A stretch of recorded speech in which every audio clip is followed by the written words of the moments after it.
Баршаңызға қайырлы күн. Менің каналымның көрермендері, бүгін мен сіздермен осындай қарапайым да әдемі тортты үй жағдайында жасауды үйрететін боламын. Бұл видео кондитерлікті жаңадан бастап келе жатқан қыз-келіншектерге де арналады. Егер де білмей жүрген жерлеріңіз болса, дәл осы видеоның соңына дейін қараңыздар, көп нәрсені үйреніп алатындарыңызға сенімдімін. Ең алдымен бисквитті дәл ортасынан кесіп алатын боламыз. Бұл бисквит менде бір түн тұрды, салафанға оралып. Және де бұл бисквит ең қарапайым рецепттен жасалынды. Яғни біз жұмыртқаның ағының сарысын ажыратпай отырып жасадық. Дәл осы бисквиттің видеосы менің каналымда бар, қарап жасап көрсеңіздер болады. Міне осындай бізде бір келкі піскен өте жақсы бисквит шықты. Міне келесі бисквитімде дәл сондай. Мен екі бисквитті ортасынан бөліп отырып, яғни 4 слой шығардым. Маған 4 слой емес, 3 слой ғана керек болады. Мұны өткір пышақтың көмегімен бисквитімізді айналдыра отырып, осылай бір тегіс қылып кесіп алатын боламыз. Мұнда менде крем менде растительный сливкиден жасалған. Сливки өздеріңіз білесіздер, қандай сливки аласыздар. Немесе крем-чиз қолдансаңыздар да болады, немесе заварной крем қолдансаңыздар да болады. Оның барлығы өздеріңіздің қалауларыңызша. Мұны кремді арнайы кондитерлік мешокқа салдым. Кондитерлік мешоктың ең үлкенін алғандарыңыз дұрыс. Кішкентайының ішіне көп крем кетпейді, сондықтан үлкенін алыңыздар. Және де мұнда тортты айналдыратын осындай поворотный столик астында менде. Осы заттардың барлығын сіздер кондитерлік дүкеннен ала аласыздар. Мен бұл тортты заказға пісіріп жатырмын.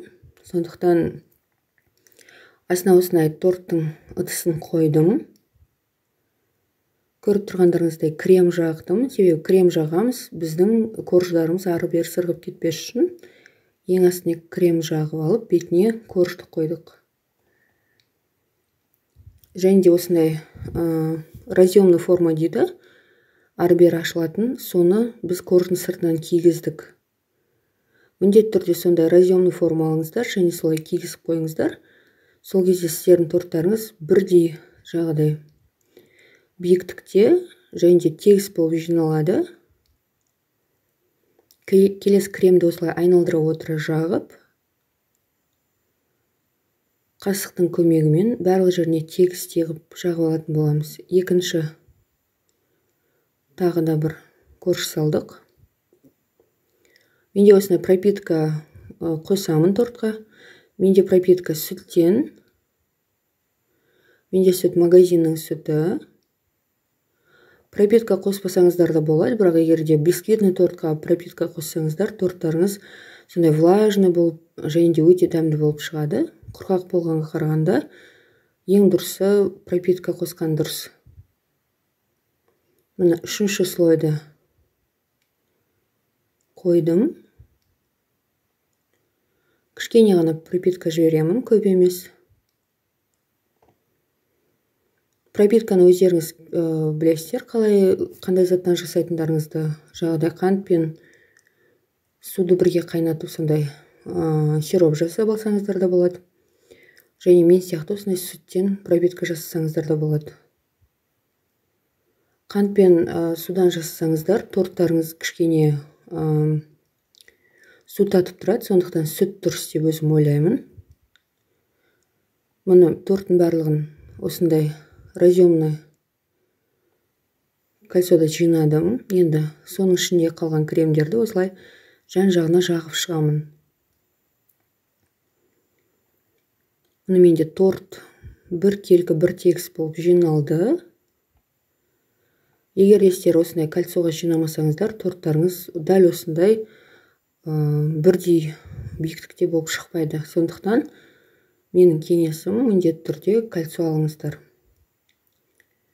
Келесі осындай лопатаның көмегімен, немесе спатуланың осындай көмегімен, бізде бұл спатула деп аталады кондитерде.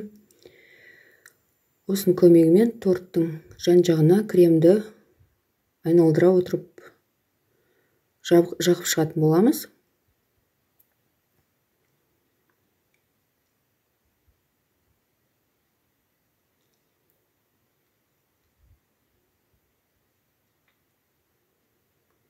торттың бетінде кремді дәл осылай алып, торттың бетін тегістеп шығамыз. Шпательмен де тегістесеңіздер болады. Келесі кішкене ғана кремнің бөлігін алып, осындай краскамен бояйтын боламын. Бұл топ декордың краскасы. Жақсы краскалардың бірі болып табылады. Немесе құрғақ красителмен де боясаңыздар болады. Мұны мен де қызылмен боядым. Қатты көп тамызған жоқпын. Бір екі ғана тамшы тамыздым бояудан. Мұны бояуды жақсылап араластырып аламыз, себебі кейбір жерлеріне бояу тимей қалуы мүмкін. Мұны менде осындай әдемі түсті бояу шықты. Бояуды көбірек қоссаңыздар, сіздерге қызыл түсті шығарып береді. Мен 2-ақ тамшы қостым. Енді осындай қасықты алып, тортымыздың жан-жағына астыдан жоғары қарай осындай қызыл кремді жақып шығатын боламыз.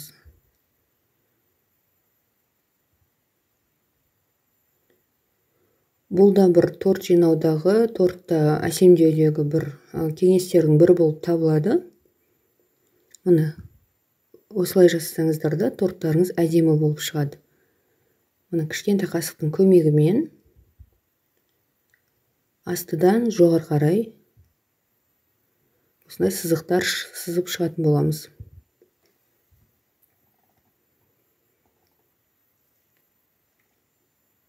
Мұны осылай болып шықты. Келесі мен осындай насадканың көмегімен гүлдің суретін салып шығамын торттың бетіне. Менде бұл насадка 336 номерлі насадка болып табылады.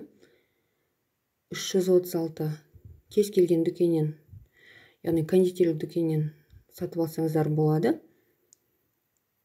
Мұны кондитерлік қапшығымызды осындай шұңғыр ыдысымызға орналастырып, жаңағы қызғылт кремді ішіне салып алатын боламын. Дәл осы кремнен қазір торттың бетіне гүл салып шығам. Мұны насадканы орналастырғаннан кейін осындай кондитерлік қайшының немесе таза қайшының көмегімен мешоктың ұшын кесіп тастайтын боламыз. Бізде насадка жақсы шығып тұру керек мешоктан.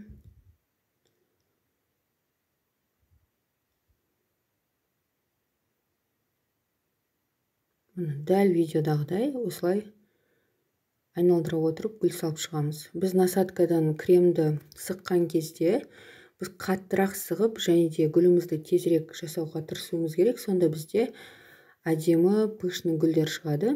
Мұны келесі насадкамен де номері 10S деп тұрады.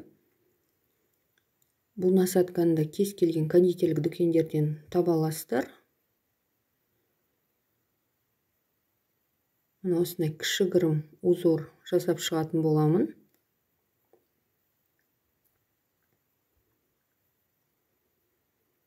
Жан-жағына да осындай узор жасадым.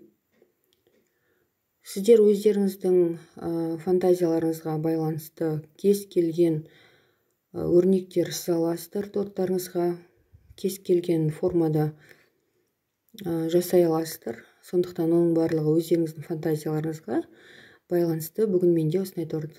Енді осы торттың бетіне осындай сахарный посыпка, қантты посыпка деп аталады. Осындай әдемі моншақтар. Бусы деп те айтады. Яғни бұның барлығы жеуге болатын кондитерлік продуктылар болып табылады. Мұны ең біріншісі менде алтын түстес. Келесі осындай розовый түс болып шықты. Бұл посыпкаларды да өздеріңіз білесіздер, қалай қойсаңыздар да.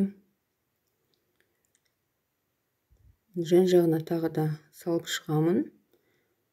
Бұл посыпкалар біздің торттарымызға, яғни әдемі торттарымызды одан ары әдемілей түсетін болады.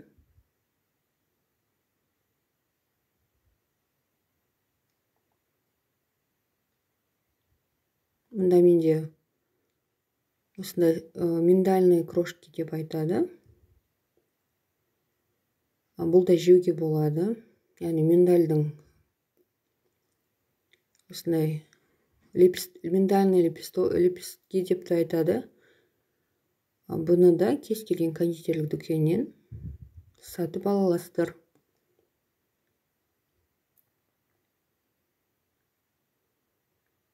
Мұны осылай өзімнің кішкене фантазиям бойынша сеуіп шықтым. Менде осындай алтын түстес кондурин. Бұл кондуринді біз әдемілік үшін қолданамыз. Торттың жан-жағына сеуіп қойсаңыздар, сіздердің торттарыңыз алтын түс беріп, одан әрі әдемі болып түседі. Кондуринді да кез келген кондитерлік дүкеннен сатып аласыздар.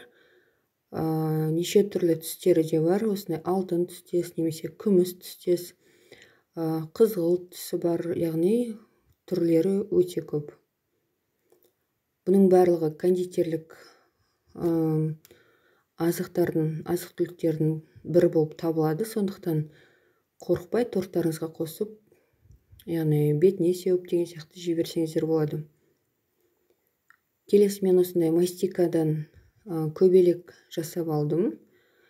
Бұл көбелекті мен плунжер арқылы жасадым. Мұны мастиканы осылай, яғни плунжерге салып, осындай көбелектер жасап алдым.